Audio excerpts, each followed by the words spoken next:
As the spotlight on love and relationships comes to a head every February because of the Valentine's Day holiday, Fidelity Investments 2024 Couples and Money Study reveals couples may not be as aligned on financial issues as maybe they might like to hope. We have Meredith Stoddard, Vice President of Education at Fidelity Investments, here to chat all about it. Thank you so much for your time today. Thanks for having me on. This is one of those personal issues that either people are share everything or they keep things hidden. Tell us a little bit about what the study had revealed. Yeah, as you alluded to, about half have disagreements about money. Some of those major areas include things like lifestyle topics and how much to spend in the short term. Others involve longer term goals. 1 in 3 found that which goals they're saving for can be a big area of disagreement. And 1 in 4 did say that money is their biggest challenge. All hope is not lost. The good news is that we found that couples who communicate regularly were able to get a lot more aligned on some of the big items. Though if you are one of the people who are struggling, we did find that 1 in 3 didn't know how much their partner made. So that could be a good starting point for some. Yeah, I mean, because especially, you have credit card debt, you have student loans, you have, saving for different things. You might have a child, you might want to buy a house, and everybody has, not everybody's on the same level. How often should people have discussions as far as checking in on their goals, how much they're saving, what issues they may be having? Yeah, totally. Well, first I'll say that you're not going to figure it all out in one conversation. And so this is a process, not a point in time conversation, and making sure that you have that transparency in the regular conversation. So for some, this is easy. They enjoy it. For those who are not finding it that way, this is a muscle and a skill that you build up over time. So coming back to that table regularly at whatever cadence works for you. For some, it's monthly. For some, it's weekly. And others, it's going to be more like annually because it's something that they're fearing and kicking the can down the road on. Let's talk, both ways. Let's talk about maybe the person who is, has a spreadsheet and has all their finances figured out. It might be a planner. It might make a little bit more money. And especially about maybe having a conversation with their partner who might not be in the same situation, because that person might think they might be facing a little bit of judgment or might be embarrassed about the situation they're going through. It's a really important point. And I think in a lot of couples, our survey did show that couples tend to delegate more. In heterosexual couples, we tended to see that the men are the ones that took care of the longer term goals and the women took care of day to day. Thankfully, that gap is closing a bit in recent years, but it can be really easy to kind of defer to the person who seems to be coming in with more knowledge and be more organized. But the reality is that everybody's voice matters. And this is a collective mission that you want to align on. And so making sure you take that time to listen, to educate yourself. People spend more time planning a vacation than they do in doing their financial planning. And so it's an investment of time that's really worthwhile. Let's talk a little bit about the resources at Fidelity to help couples. Yeah, if you go to fidelity.com/couples, we put together some resources from conversation, language to use, checklists, a lot of different articles on different topics. And we did find that there's 3 keys to success here. We'll call them the 3 C's. So it's communication, it's making sure you have that regular cadence, and don't fear that conversation and avoid it.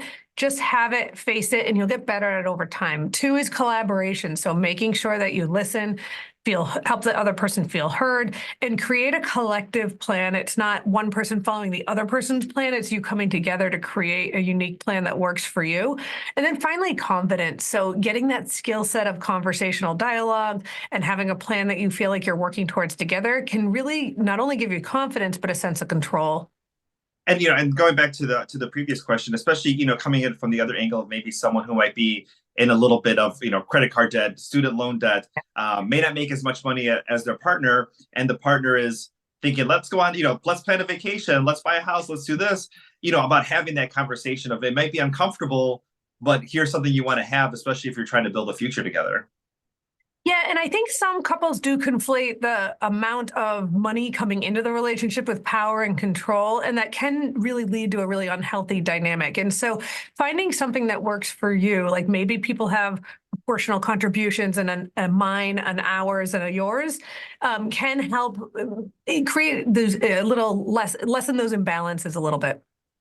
Yeah, because like you mentioned before, and I think it's so true, is that sometimes whether it's any type of financial planning, going through your 401k, trying to save up money, you don't think about it as much as you're like, we're going on this fabulous vacation, we got to go here for dinner, we have to plan this, let's wear this outfit, and you see how much time. And I think if people kind of look at it from that perspective, they might be spending a little bit more time. Hey, if we can spend this much time on a week vacation, let's spend a little bit of time on something that's going to affect our whole lives.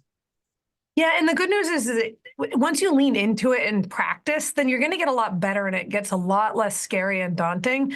And you're going to find a lot more common areas where you agree that you can build upon. Yeah, I mean, especially, like as we were talking about Valentine's Day and, couples strengthening their love, and then hopefully, it's going in a positive direction, not just in February for 2024, is having these uncomfortable conversations, but knowing that it's going to build a better future for the two of you. Yeah, I mean, this is a lifetime journey. It's not something that circumstances change. Like we found that younger couples were much more worried and misaligned around saving for a house or paying for children, whereas older couples, it was a lot more about retirement and the lifestyle choices. And so wherever you are in that journey, you're not going to regret investing that time and energy into making sure that you work together as a team. You mentioned that as far as maybe the younger couples who may look and say, oh, we have so many more years, we don't have to worry about it at 25, 30, we can worry about this later. Maybe a message to them. Yeah, I mean, use the power of time on your side. So over time, that money can build upon money in a really positive way. But if it's debt, it can have the opposite effect. And so change those trajectories early. And even a little bit of money over a longer period of time can really add up in a powerful way.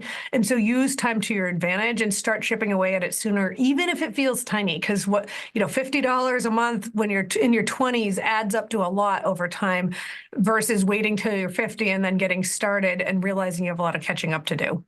And as far as those couples, they might be a little bit older, maybe nearing retirement age, maybe in their 40s or 50s, who are like, oh my goodness, we never dealt with this earlier. What do we do? Yeah. I mean, it's never too late to get started. Even if you're starting at, say, 50, if you save up 10,000 or 20,000 or more than that, if you have a roof leak, it's great to have that money set aside. If you need a little bit of income to deal with a health crisis, it's great to have that money set aside. So don't feel like it's an all or nothing proposition. Every little bit does make a difference, and it's never too late to get started. Thank you, Meredith, so much for your time today. Go ahead and let people know one more time where they can go ahead and find more information. Absolutely. Fidelity.com/couples. Thank you so much. Thank you.